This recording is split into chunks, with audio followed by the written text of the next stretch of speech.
ప్రజల అభిష్టం మేరకు నడుచుకోవాల్సిన ప్రభుత్వాలు చట్టాలు ఉల్లంఘిస్తున్నాయని 2004లో మావోయిస్టు చర్చల ప్రతినిధి అమర్ అన్నారు.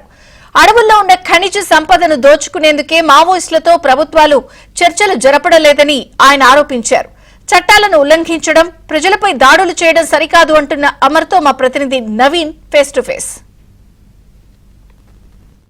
2004లో ప్రభుత్వంతో మావోయిస్టు పార్టీ నక్సల్స్, ఇతర నక్సల్స్ జరిపినటువంటి చర్చల ప్రతినిధుల్లో ఒక్కొక్కరుగా అందరూ కూడా నేలరాలిపోయారు. ఆర్కే అలియాస్ అక్కిరాజ్ అరగోపాల్ అలియాస్ ఆర్కే, తర్వాత సుధాకర్, గాజర్ల రవి, తర్వాత రియాజ్ కూడా వివిధ సందర్భాల్లో వాళ్ళు చనిపోయినటువంటి పరిస్థితి. ఇక చర్చల ప్రతినిధుల్లో మిగిలింది ఒక్కరే, వారే అమర్ గారు. వారితో మనతో ఉన్నారు. ఈ సందర్భంగా ఇప్పుడు జరుగుతున్నటువంటి ఈ నేపథ్యంలో వారు ఏం చెప్తారు అనేటువంటి వారి మాటల్లో చూద్దాం. సార్, మీరు ఒక్కరే చర్చల ప్రతినిధులుగా ఉన్న వాళ్ళు ఉన్నారు, ఏం చెప్తారు? మీ సహచరణలంతా కూడా వివిధ సందర్భాల్లో కోల్పోయినటువంటి పరిస్థితి ఉంది కదా. తాము అధికారంలోకి వస్తే చర్చలు జరుపుతామని బీజేపీ ఛత్తీస్గఢ్ ఎన్నికల ప్రణాళికలు ప్రకటించుకున్న తర్వాత కూడా ఆ చర్చలను నిరాకరించింది. ఎన్నికలు ప్రకటించడం మాత్రమే కాదు, గెలిచిన తర్వాత 2024 జనవరిలో ఆ రాష్ట్ర ఉప ముఖ్యమంత్రి, హోంమంత్రి కూడా చర్చలకు తాము సిద్ధమని ప్రకటించారు. మావోయిస్టుల వైపు నుంచి తమ సంసిద్ధత వ్యక్తం చేసినా కానీ ఈ చర్చల ప్రక్రియ ముందుకు జరపకుండా ఆపరేషన్ కగార్ను తీవ్రం చేయడం అనేది జరిగింది.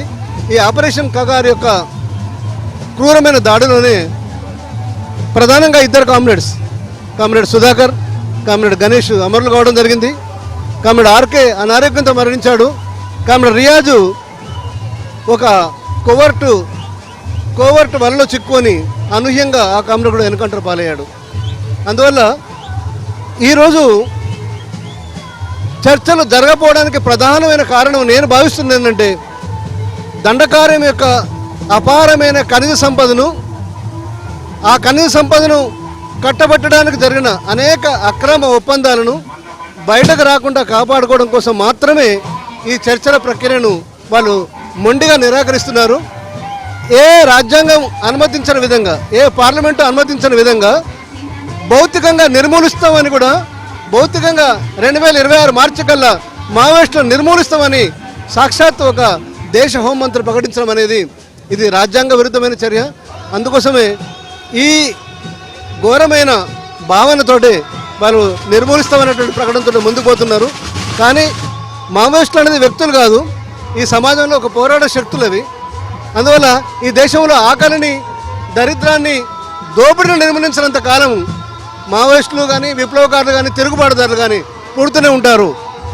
అందువల్ల ఇవాళ నేను ప్రధానంగా ఈ సంపద ఎవరికి చెందాలి, ఈ దేశ సంపద ఎవరికి చెందాలి, అట్లాగే ఆదివాసుల యొక్క సంబంధించిన హక్కులు ఎట్లా రక్షించబడాలి అనే రెండు అంశాల కేంద్రంగా చర్చలు బేషరతుగా జరగాలని నేను మరొకసారి మీ ముందు డిమాండ్ చేస్తున్నాను.